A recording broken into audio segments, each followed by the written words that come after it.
Hi, I'm Anthony Mackie, and this is Freeze Frame for British Esquire. Whoa! Hey, Cap! I found those bad guys you were talking about. You okay? I'm not dead yet. We pick up with Sam Wilson fully taking on the mantle now of Captain America. A lot of things have changed. He's kind of going on his own way, working on his own outside of the government. We find President Ross, who Sam and President Ross have not had the best relationship over the years because of everything with the Avengers and Steve Rogers, so he doesn't trust them altogether. And President Ross asked Sam to consider getting the Avengers back together, bringing the team back together. So we see Sam dealing with that, and then where it takes him is what the movie is about. You know, with this movie, I'm most excited about Sam getting his own time to shine. It's not very often as an actor you get to play the same role in so many movies over such a long period of time. So those characters evolve and grow as we evolve and grow. But Sam, with the level of humanity, the level of dignity, the level of honor that he has, it's one of those things where he's such a great character that I'm glad people have been able to grow and learn and watch him over all these years and over all these movies. And now he has his own movie, so I'm just excited for people to see that. Julius and I met he flew down to New Orleans and we met probably 3 days after he got the job as the director. And there were certain elements of Sam Wilson's character that we wanted presented in the forefront for this movie. There's a certain amount of heroism, certain amount of dignity. One of the things that was most important to me was his loyalty. It takes a certain type of person above everything else to be loyal and humble in the face of adversity. And because of that, you really get to see a more enriched, a more humane superhero where altercation is not his first response to opposing opinions. You know, his first response is not to lash out or react. You know, he's a listener, he's a caretaker. He strives to understand as opposed to be right or win. And I think that's something with Sam Wilson that we all can be proud of and look up to. Oh, I have a great story about this moment. This is good. The good guys from the bad guys. I don't even need to watch this. I watched this movie like 20 times. This was the first time Chris and I did our running bits together. We were always running or jumping off of something, but it was so funny because it was the first time in my career I saw myself transfer from actually me to CGI. It was supposed to be really cool, but if you look at it closely, I did this nerdy thing with my arms because Joe Russo asked me to. There was a much funnier part of this when I'm flying through and the bombs are going off. All these movies, we could make comedies, like gut-wrenching comedies, if they let us, but they won't let us. They want this stuff to be serious. So I'm flying through, and this is my first time seeing myself fly on film. And it was really cool, but Joe Russo messed it up because he made me do this chicken thing before I took off. And if you watch it, they had to zoom in on the pack because I kept doing I thought he wanted me to do chicken wings and fly off, but they cut it to where it worked out. And then I put this barrel turn part in there, and they cut that part. The barrel turn was cool. And then I almost killed myself. So they picked me up on a crane, and I was like 6, 7 stories in the air. This is my first day shooting. They put the harness on you, and they put cables to the harness. They pull me up on a construction crane, like 6 stories. So they wanted me to invert myself upside down. They put the camera on the ground shooting up, right? And they were like, we're gonna drop you into camera. Camera shooting up. So we need to catch your face really intense flying down. So at one point, Steve Rogers falls off the Harrier jet. I jump off the jet to go down and catch him, flip up and come back up. So it was supposed to be the moment of me flying down to grab Steve as he's falling to his demise. I jump off, put me up 7 stories. So I have to invert myself and they drop me. So 7 stories up, I invert myself on the pick. Now I'm facing the ground, I'm completely upside down. And they go, here we go, 3, 2, 1. And they let go. I thought it was gonna be a little tense, like no, but they literally let the rope go. So I'm falling face first into the concrete. So I'm going for like upside down, I go, ah! They're like, cut. Maybe you can look like you've done this before. And I'm like, yeah, don't look scared, got it. 7 stories, invert myself. Here we go, 3, 2, 1. Let me go. Whew. And my face just won't stay like face. So I got asked not to do the stunt again. They brought my stunt man in, put him all the way up, he inverts himself. They drop him into the camera, stop him, take the pics off, he do it in 1 take. That's the importance of a stunt man.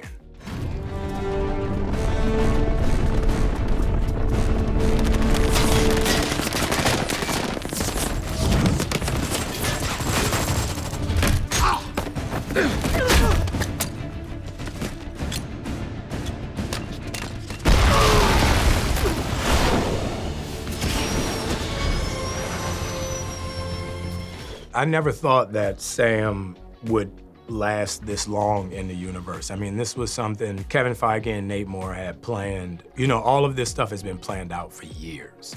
And when they decided to bring Sam in, they knew the direction that they wanted to take him. They knew inevitably what they wanted that character to be. But none of us know that. You know, that's just for the higher ups. So, you know, that's why I say I'm so excited for Sam to get his time and his shine, because for so long, you know, he was the loyal, trusted friend. And, you know, his loyalty paid off. Whoa! Hey, Cap! I found those bad guys you were talking about. You okay? I'm not dead yet. You know, it's funny, Chris and I are really like good friends, because he's a decent human being and just an easy, mild-mannered, like laid-back guy. And we never talk about work. Like every time we talk, we'll talk about the kids, we'll talk about the family. You know, I'll talk to him about what I'm doing at the house, what car I'm working on. It's just always that thing where you can talk to somebody once a week, you can talk to them once a year, you can talk to them once every 5 years, but it's always like you talk to him the day before. He's just one of those people that keeps me rational and normal in all the chaos. One day he said to me, and I'll never forget it, he was like, you know, try and find your calm outside the chaos. And that was something I always enjoyed and remembered him saying, and I always utilized in all of my career, in every aspect of my career and day-to-day life, find my calm outside the chaos. Oh, I don't trust Red Wing. Hold on a minute. You don't have to trust Red Wing. But I'm gonna go see if he's right. I have a feeling they might be a part of the big 3. What big 3? The big 3. What big 3? Androids, aliens, and wizards. That's not a thing. That's definitely a thing. No, it's not. Every time we fight one of the 3. So who are you fighting now, Gandalf? How do you know about Gandalf? I read The Hobbit in 1937 when it first came out. So you see my point. No, I don't. There are no wizards. Doctor Strange Is a sorcerer. A sorcerer is a wizard without a hat. Think about it, right? This is actually, Sebastian, this whole scene works so well because this is actually our relationship in real life. We've, from the first moment I met Sebastian, we've had this like interesting effect on each other. You know, Sebastian's, it's like he's always under a blanket. Like he's the coolest, quietest, most humble, subtle human being on earth. And I'm always just poking him, trying to like let the fun him out. Like, stop it, stop brooding, let it out. And with this scene, Kari was like, you know, you guys, just try this. I look at Sebastian and he goes, let's just do what we want to do. I'm like, hell yeah, let's do what we want to do. So we start adding all the sorcerer, wizard, all this stuff in there. And there's a cut of the scene that went on for about 20 minutes. I mean, we would not stop. And the crew was dying laughing. The cameras had cut off and we were going. And, and unfortunately, none of that made the show, but I'm sure there's footage somewhere of how excellent our back and forth was on what the big 3 turned into like the big 25.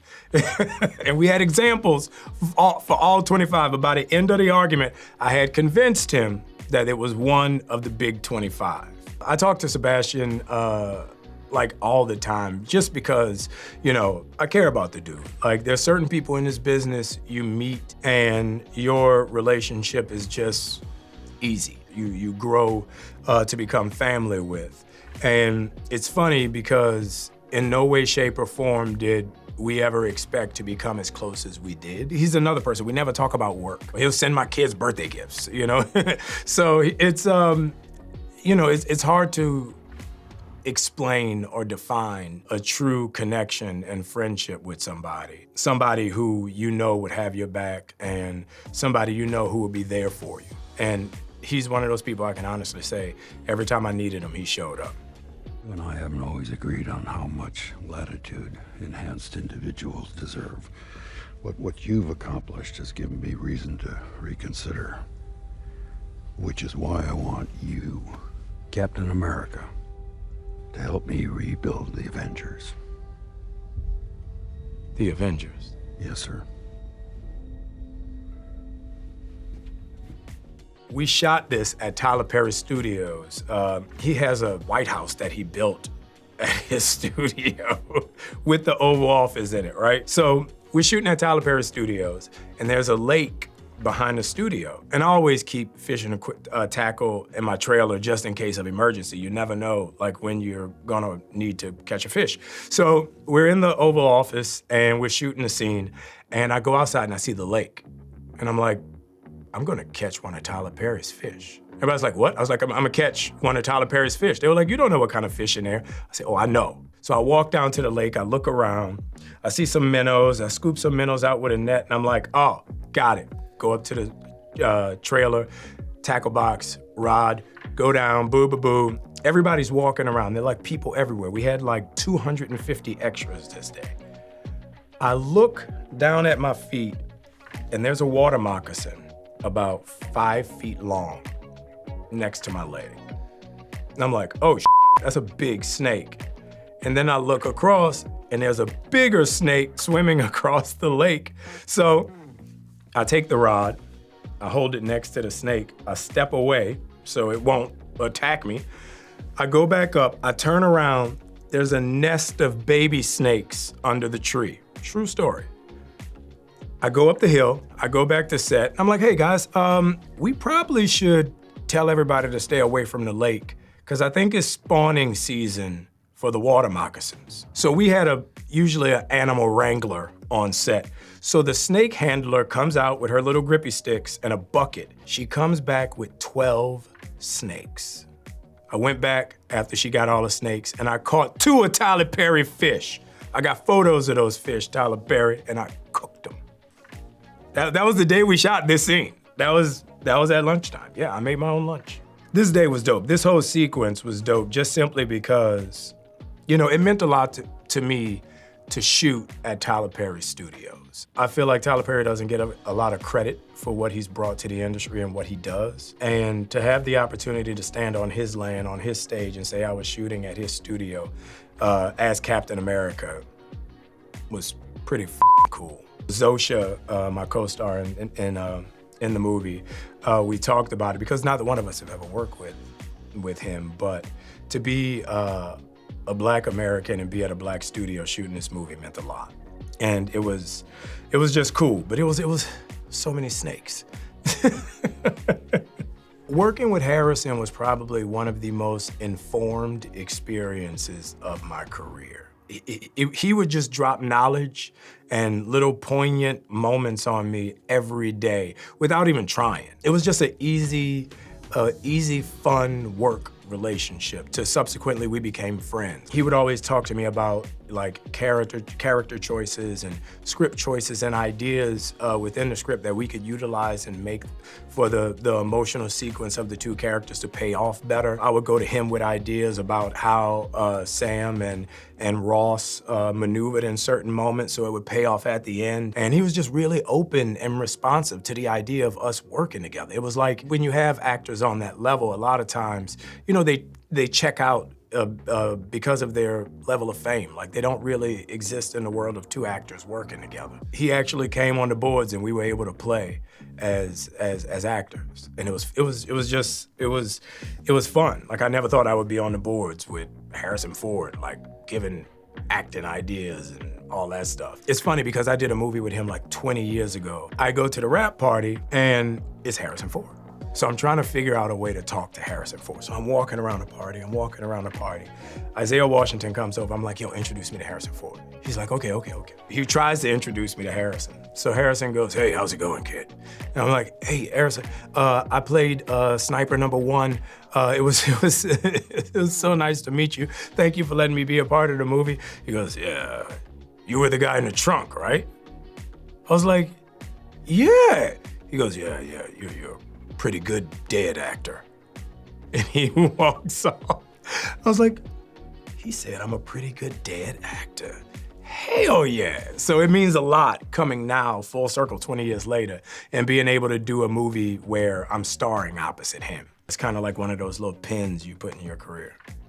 Well, with all due respect, sir, when you passed the Sokovia Accords, you tore the Avengers apart. Why the change of heart? I represent all Americans now.